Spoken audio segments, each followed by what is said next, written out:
রাধে, জয় নিতাই, জয় গৌর, জয় জগন্নাথ। তো অনেক দিন পর আবার একটা বড় ব্লগ তৈরি করছি।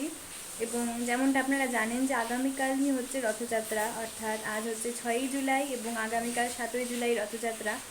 তো দেখতে দেখতে সেই দিন চলে এলো।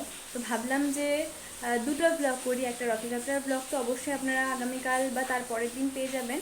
আর আজ যেটা ব্লগ সেটা হচ্ছে 6ই জুলাইয়ের আমাদের আজ গুন্ডিচা মার্জন।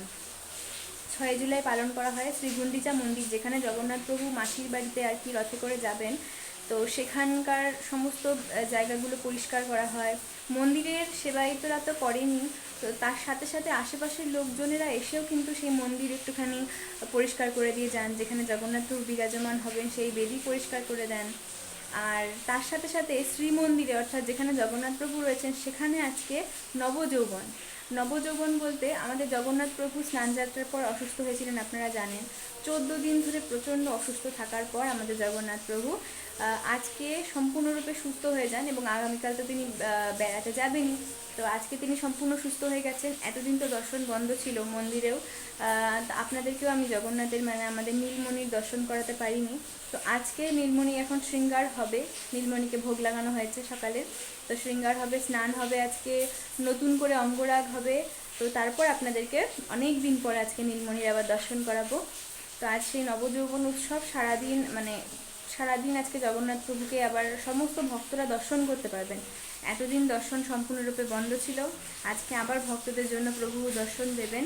তো চলুন আজকের ব্লগটা শুরু করছি। অবশ্যই শেষ পর্যন্ত ব্লগটা দেখুন। তার সাথে সাথে আপনাদেরকে অবশ্যই এটাও দেখাবো যে আমাদের রথের কাজ এখন, মানে রথের কাজ তো শেষই, সম্পূর্ণরূপেই আমাদের হয়ে গেছে কমপ্লিট। তো কেমন লাগছে দেখতে সেটাও আপনাদের একটুখানি দেখাবো। আর তারপর আগামীকাল আবার সুন্দর করে সাজাবো ফুল দিয়ে। তারপর কেমন লাগছে সেটা তো আগামীকালের ব্লগেই দেখাবো।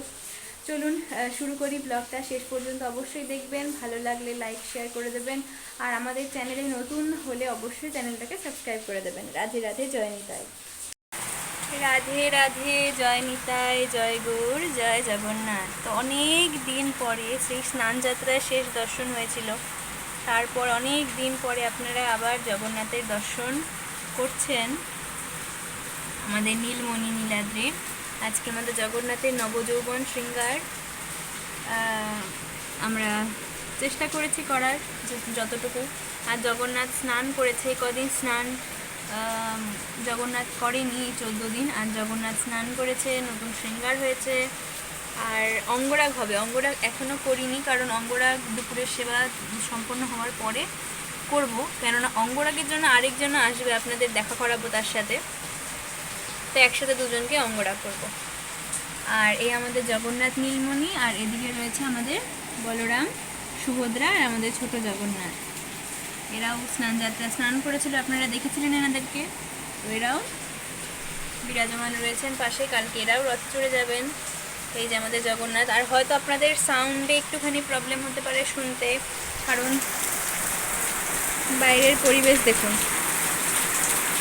হয়তো আপনারা পাচ্ছেন বৃষ্টির আওয়াজ। প্রচণ্ড প্রচণ্ড জোরে বৃষ্টি হচ্ছে, প্রচণ্ড জোরে। 2 দিন ধরে আমাদের এখানে একদম সাদা হয়ে রয়েছে। নিচে জল দেখুন কতগুলো জমে গেছে।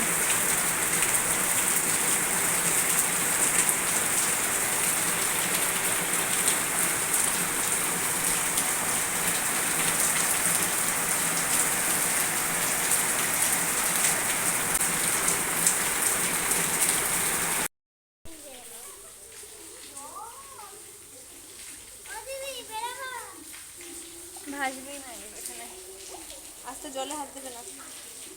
জল কিন্তু একদম নোংরা জল। ছেড়ে দাও, ছেড়ে দাও।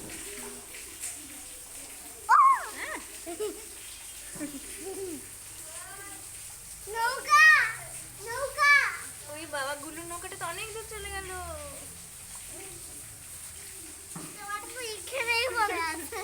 গুলুর নৌকাটা তো অনেক দূর চলে গেল। জয় নিতাই, রাধে রাধে। তো দেখুন কে এসেছে। বললে আপনারা চেনেন, যারা আমাদের ভিডিও শুরু থেকে দেখছেন তারা তো অবশ্যই চিনবেন যে ইনি হচ্ছেন আমাদের গোপু সোনা, আমাদের গোপাল। অঙ্গরাগের জন্য এসেছে আমাদের জগন্নাথের অনেক ছোটোবেলাকার বন্ধু আমাদের জগন্নাথের ছোট ভাই। তো যেহেতু আগামীকাল রথ, তার জন্য একটুখানি সাজগোজ করতে তৈরি হতে এসেছে গপু। চলুন আপনাদের দর্শন করাচ্ছি। অঙ্গরাগের সময় তো দর্শন করাবো না, তবে অঙ্গরাগ হয়ে যাওয়ার পর কেমন দেখাচ্ছে গপুকে সেটা দেখাবো আপনাদের। আর এটা হচ্ছে অঙ্গরাগ হওয়ার আগের গপুর পুরো শৃঙ্গারটা মোটামুটি নষ্ট হয়ে গেছে। তো চলুন অঙ্গরাগ শুরু করি। তো এদিকে সর্বপ্রথম গপুর যে গয়নাগুলো সেগুলো সরিয়ে দিলাম, আর এদিকে গপুর মা গপুকে ষষ্ঠী সুতো বেঁধেছিল সেটাও সরিয়ে দিলাম, যেহেতু অঙ্গরাগ শুরু হবে।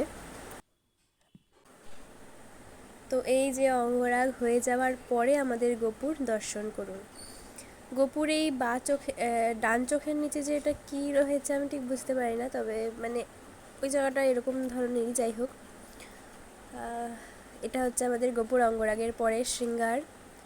তবে আমার যেটা মনে হয়, যেহেতু আমি গপুকে অনেকদিন ধরে চিনি, যে আমাদের গপুকে না সাজলেই খুব সাধারণ বেশি ভালো লাগে। তবে তবুও ওর দিদি এসেছিল, ওর দিদি বললো একটুখানি ভালো করে সাজিয়ে দিতে। তো যেটুকু সম্ভব হলো, যেটুকু গপুর ইচ্ছে হলো সেভাবে গপু শৃঙ্গার করলো। আপনারা কমেন্টে অবশ্যই জানাবেন যে কেমন লাগছে আমাদের গপুকে দেখতে। আর গপুর শ্রীচরণ দর্শন করুন, আমাদের শ্রীকৃষ্ণ, আমাদের গোপালের শ্রীচরণ দর্শন করুন। তো চলুন একবার আমাদের জগন্নাথের রথ আপনাদের দর্শন করিয়ে দিই। রথ আমাদের সম্পন্ন হয়ে গেছে, কেমন হয়েছে সেটা তো আপনারা জানাবেন। আর আগামীকালকে রথ, তো প্রভু রথে বিরাজমান হওয়ার পরে কেমন লাগবে সেটাও আপনাদের সাথে শেয়ার অবশ্যই করব ব্লগে। তো আজকের ভিডিওটা এখানেই সম্পন্ন করছি। রাধে রাধে, জয় নিতাই।